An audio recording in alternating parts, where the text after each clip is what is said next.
এই দীর্ঘ লাইনে যারা দাঁড়িয়ে আছেন তারা প্রত্যেকেই কুকুর কিংবা বিড়ালের কামড়ে আক্রান্ত। মহাখালীতে অবস্থিত বাংলাদেশের একমাত্র সংক্রামক ব্যাধি হাসপাতালের এই চিত্র অবাক করেছে খোদ হাসপাতাল কর্তৃপক্ষকেও। প্রশ্ন উঠেছে, ইদানিং এত মানুষকে কুকুর বিড়ালে কামড়াচ্ছে কেন?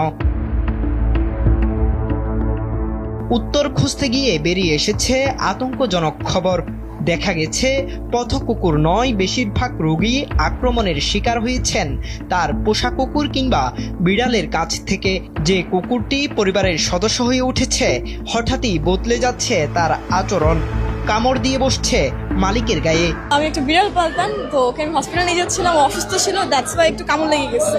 অ্যান্ড দেন ও মারা যায়, তো আমার আম্মু বলছে যেহেতু এটা মারা গেছে তোর ভ্যাকসিন দেওয়ার প্রয়োজন, দ্যাটস ওয়াই আমি এখানে আসছি। পালা বিড়ালকে ধরতে পারি না, দৌড় দিচ্ছে, ওইটা আমার মুখের উপরে পড়ে আর কি, তখন মুখে আমি আর ব্লিডিং হয়, তারপরে এখানে আসা। পালা বিড়ালেই খাবার টাবার দিতে একটু দেরি হলো, এই ক্রেজি হয়ে দুষ্টামির ছলে আচরণ, এটা আতঙ্ক, একটা স্বাভাবিক জলাতঙ্ক হতে পারে, তার জন্য এখানে আসে আপনার ভ্যাকসিন নেওয়া। সংক্রামক ব্যাধি হাসপাতালে প্রতিদিন ছুটে যাচ্ছে শত শত মানুষ। রোগীর চাপে অতিষ্ঠ হয়ে পড়ছে কর্তৃপক্ষ। এর ভয়াবহতা সম্পর্কে তারা বলছেন, জলাতঙ্ক একবার শরীরে ঢুকলে ধীরে ধীরে পৌঁছে যায় মস্তিষ্কে।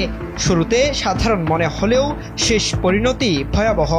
যদি সময় মতো ভ্যাকসিন না দেয়, জলাতঙ্ক রোগ কিন্তু 100% মৃত্যু, আর কোনো কথা বলাই যাবে না, একদম 100% মৃত্যু। আর যদি সে বুদ্ধিমান হয়, তাহলে যদি 2-3 দিনের ভিতরে, মানে নিয়ম হচ্ছে যত তাড়াতাড়ি দেওয়া যায় 24-48 ঘন্টার মধ্যে দিয়ে দিতে হবে, তাহলে শেষ। জলাতঙ্ক একটি প্রাণঘাতী ভাইরাস। কুকুর বা বিড়ালের কামড়, আঁচড় কিংবা লালার সংস্পর্শ থেকেও ছড়াতে পারে এই রোগ। একবার লক্ষণ দেখা দিলে বাঁচার সম্ভাবনা প্রায় শূন্য। আপনার ঘরের পোষা প্রাণী কতটা নিরাপদ, আর আপনিই বা কতটা প্রস্তুত? প্রশ্নগুলো সহজ, কিন্তু উত্তরই নির্ধারণ করবে নিরাপত্তা। জাহেদুল ইসলাম আরিফ, সময়ের আলো, ঢাকা।